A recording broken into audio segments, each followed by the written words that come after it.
ఎంతో గౌరవింపబడినవాడు ఒకనాడు మాట పడ్డాడనుకోండి, ఆయన తప్పు లేకుండా ఓదార్చేది ఎవరు అంటే ఆమె కన్న తల్లిలా ఓదారుస్తుంది. ఎందుకు బెంగపెట్టుకుంటారు? మీరు నమ్ముకున్న దైవం లేడు, మిమ్మల్ని కాపాడు, ఎందుకు అలా బాధపడతారు అని ఓదారుస్తుంది. ఆమె శాంతిస్థానం కాదు. ఆయన వచ్చేటప్పటికి ప్రేమగా వండి పెట్టేది ఆవిడే.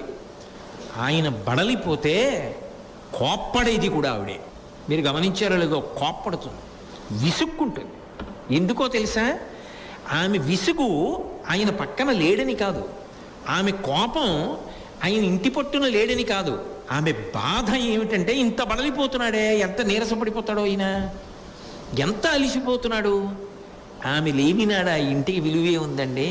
ఎక్కడ పిల్ల?